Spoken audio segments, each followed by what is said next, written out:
윤 회장님께서는 전에 세명대학교 와서 의병운동 100주년 승화 때 한번 발표를 했었는데 이번에 또 부안이 소장이 저를 초청해서 여러분들 앞에서 성제 척서상에서 말씀드려서 영광스럽게 생각합니다. 그런 이제 제자들, 그 천자문을 그리고 동몽선습을 읽는 그런 이제 총무들이 같은 자리에서 이제 강학을 하게 되는 것이죠. 그것이 오늘날의 그 대중교육 기관, 학교에서 하는 그런 교육과 크게 차이나는 점이라고 할 수가 있습니다. 그런데 그럼 순강 때 뭐를 읽었느냐 하는 것을 보면은 표 3에 나와 있는데요. 굉장히 이제 다양하죠. 다양합니다. 맹자를 읽는 사람도 있고 중용 갑신년 3월 순강 때에는 이것저것 읽지만 갑신년 3월 보름에 여기서 전부 다 거의 대부분이 대학을 읽습니다. 그러니까 참여한 거의 모든 사람들이 대학을 읽죠. 그러니까 대학에 어느 정도의 그 능력을 가지고 있는 지식을 가지고 있는 이해력을 가지고 있는 수준 높은 학인들이 있어야 한다는 거예요. 그러니까 굉장히 속적으로 가면은 장담 항목의 분석이 있는데요. 선생의 자료를 처음 보게 된 거는 제가 박사과정 공부할 때였는데요. 그때 종교학과 김장 선생 수업을 듣는 과정이었는데 수업 그 클래스 과목이 화수학파 연구, 화수학파 연구를 한 학기 동안 공부하는 그런 수업이었는데 그때 이제 화수학파를 연구를 하게 되면서 그 하서 선생, 그 다음에 유준교 선생, 그 다음에 김평호 선생 그 세 분을 가지고 연구하는 클래스였었어요. 그런데 보니까 부분을 펼쳤는지에 대한 배경이 좀 설명이 되기 때문에 제가 머릿말 부분을 조금 읽어보면서 말씀을 드리려고 합니다.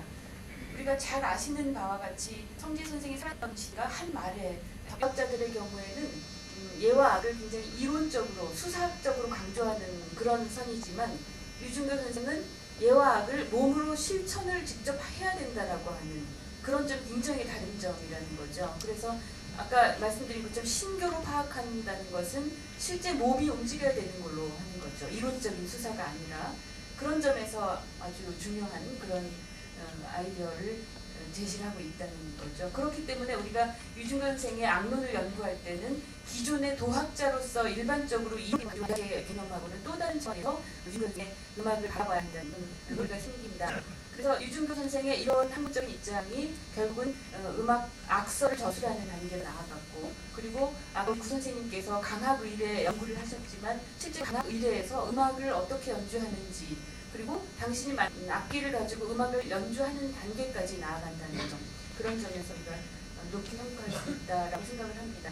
또 하나는 아까 앞서 밝히신 분들이 이미 주장을 하셨지만 그 주장하기에 굉장히 존중하는 태도를 보였는데 당신께서 만든 악기 이름이 자양금입니다. 자양이라는 것은 주장의 호죠. 그래서 악기 이름을 붙였는데 중국의 금이 1000년이에요. 10년 우리나라 건고는 6천이거든요. 현 6개. 그런데 성재 선생이 만든 자양금은 이제 주자의 제도를 따라서 7줄로 만들고 그다음에 우리나라 건고의 괴를 만들고 그래서 절충을 만들고 실제 사용을 하게 되는 그런 단계까지 나아간다라는 것을 일단 서문에서 썼습니다. 여기에서 그 성재 선생이 쓴 악서가 바로 현가괴범이라고 하는 책이에요. 현가괴범이라는 책은 우리나라의 그 조선시대에 만들어진 여러 악서들이 있는데 그 중에서 가장 중요한 것이 성종대의 성현이 만든 악학괴범이 있거든요. 악학괴범 이후에 몇 개의 악서들이 만들어지지만 아주 중요한 그런 악서들이 악학괴범 이후에 그 정조대 시학화성이라는 책이 있습니다. 서명이라는 분이 만든 발서서시 그분이 만든 시학화성이라는 책 그 이후에 나온 악서입니다. 이게 현가괴범이라는 책이. 그래서 악서로서 아주 중요한 그런 위치를 점하고 있는 그런 책이라고 할 수 있는데 바로 그런 악학괴범의 전통을 따른 거라는 것이 현가괴범이라는 책 제목에도 이미 제시가 된다는 걸 알 수가 있는데요. 이 현가괴범이라는 책을 잠시 소개해드리자면 71쪽부터 나옵니다. 56세 때 1887년대에 이 서문이 쓰여졌는데요. 이 책의 그 구성이 율력, 금물, 악장 이렇게 세 부분으로 나뉘어져 있고 부록으로 붙은 부분이 시율, 신격, 동요율격 이렇게 해서 시하고 관련된 내용 그게 이제 부록으로 붙어 있고요. 그래서 율력 부분에서는 음악을 배울 때 율력가 가장 중요한 그 근본이다라고 강조하는 부분인데 이 부분에서 가장 중요하게 참고한 그 책이 바로 의례견전 통해입니다. 거기에 시악 부분이 나오는데 그 부분하고 주례, 한서, 수서, 서경 악기, 얘기 악기죠. 사기, 통전, 국어, 해남자 이 부분에 전부 율려 이론들이 나오거든요. 거기에는 율려 이론들을 수업을 하고 당신의 말을 약간 설명을 하는 방식으로 율려 부분을 썼고요.